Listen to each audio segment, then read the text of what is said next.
নতুন করে বাবরি মসজিদের ঘোষণা হয়েছে মুর্শিদাবাদ বেলডাঙ্গাতে। তথা আমার বাড়ি থেকে খুব বেশি না, 50-60 কিলোমিটার দূরে হবে। প্রায় 500 কোটি টাকার বাজেট শোনা যাচ্ছে, 200-250 কোটি টাকা প্রায় উঠে গেছে। সরকারি কোনো প্রকল্প নয়, এটা মুসলিমদের নিজস্ব টাকা দিয়ে তারা তৈরি করছে। আর মুসলমানরা কোন মসজিদ তৈরি করবে এটা মুসলমানদের ম্যাটার। যেহেতু বাবরি একটা ঐতিহাসিক একটা মসজিদ ছিল, দীর্ঘ 33 বছর ধরে এটা নিয়ে বিভিন্ন যুদ্ধ চলেছে, হিন্দু এবং মুসলমানের মধ্যে লড়াই চলেছে। 1992 সাল 6 ডিসেম্বর এই জন্যই নামকরণের কারণে রাজনৈতিকভাবে সেই সময় আমাদের পশ্চিমবাংলার মহান এক ব্যক্তিত্ব চৈতন্য মহাপ্রভু সেই সময়ে 1535 খ্রিস্টাব্দে তিনি মৃত্যুবরণ করেছে। বাবরি মসজিদ কই সময় রচনা হচ্ছে? 1530, 27-30। তো সেই সময়তেও যদি মুসলমানরা মন্দির ভেঙে মসজিদ তৈরি করতো, তাহলে চৈতন্য মহাপ্রভু কি একটা কথা বলতেন না? একটা ইতিহাস লিখতেন না? চৈতন্য মহাপ্রভু কি কোনো আন্দোলন করতেন না? তিনি তো ভক্তি আন্দোলন করেছেন।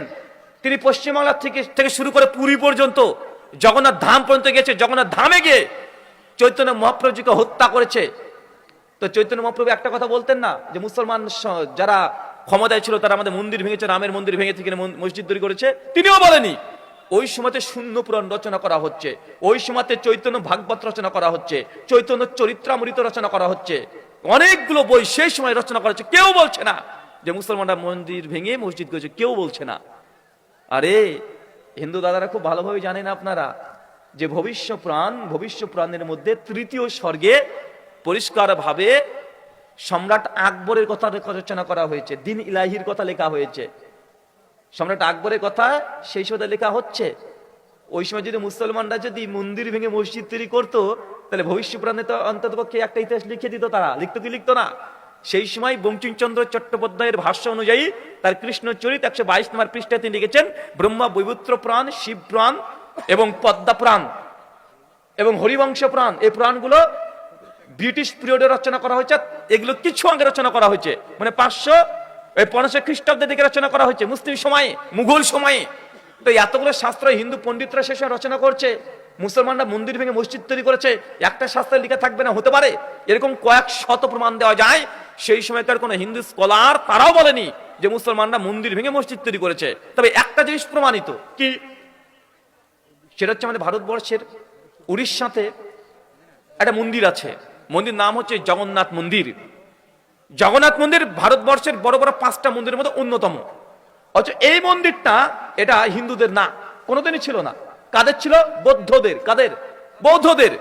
এই বৌদ্ধদের মন্দিরকে সেই সময় হিন্দুরা জবরদখল করে তারা হিন্দু মন্দির করে নিয়েছে এবং এখন বোধহয় হিন্দুরা এটাকে ভোগ করছে। আমাদেরকে হিন্দু দাদারা, সনাতনী দাদারা আপনারা অভিযোগ করেন যে মুসলমানরা মন্দির ভেঙে মসজিদ তৈরি করেছে। আর এই দেশ আপনাদের। ভারতবর্ষের হাজার হাজার এমন মন্দির আছে যে মন্দিরগুলো হিন্দুদের ছিলই না, ওগুলো বৌদ্ধদের ছিল। হিন্দুরা জোর করে জবরদখল করে হিন্দু মন্দির বানিয়ে নিয়েছে।